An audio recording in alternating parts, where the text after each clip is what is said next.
สวัสดีค่ะวันนี้ช่อง Food Hill Variety นำเสนอเมนูต้มยำพวงไข่ซึ่งเป็นไข่ของไก่นะคะ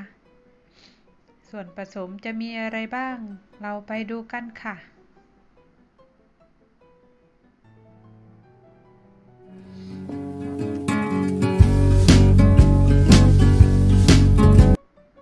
ส่วนผสมก็ไข่นะคะไข่อ่อนๆเป็นพวงเครื่องในไก่แล้วก็พวกส่วนประกอบอื่นก็ข่าตะไคร้ใบมะกรูดนะคะพริกแห้งกระเทียมเรานำตะไคร้มาหั่นเป็นท่อนสั้นๆปักใบมะกรูดมาฉีกข่าก็มาหั่นหลังจากนั้นก็กระทะตั้งไฟพอร้อนก็ใส่น้ำลงไปแล้วก็ใส่มะขามเปียกพอประมาณไม่เปรี้ยวมากนะคะหลังจากนั้นเราก็ใส่ส่วนประกอบเครื่องเทศที่เราหั่นไว้ลงไป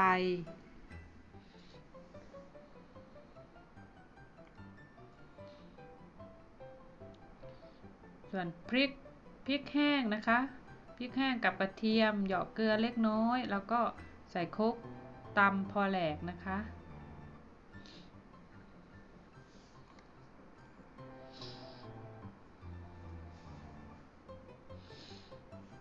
เมื่อน้ำเดือดเราก็ใส่พริกที่ตำลงไปเลยนะคะ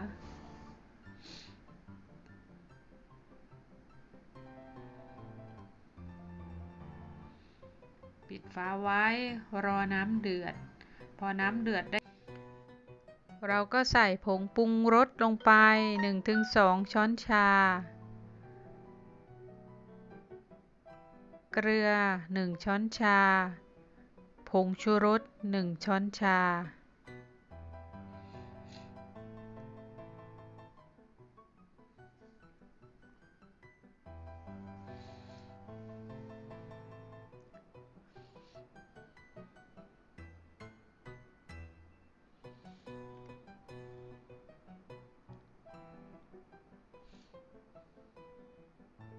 น้ำเดือดเต็มที่เราก็ใส่ไก่พวงไข่แล้วก็เครื่องในที่เตรียมไว้ลงไปนะคะใส่ลงไปแล้วเราไม่คนนะคะเดี๋ยวมันจะมีกลิ่นคาวใส่ลงไปให้หมดหลังจากนั้นก็ปิดฝาทิ้งไว้น้ำเดือดเต็มที่ดูว่าเครื่องในไก่สุกแล้วไข่สุกแล้วเราก็ชิมดูรสเมื่อรสชาติเป็นที่พอใจแล้วก็ใส่ผักชีใบหอมเครื่องเทศที่เตรียมไว้นะคะแล้วก็คนพอใบผักชีต้นหอมสุกทิ้งไว้สักครู่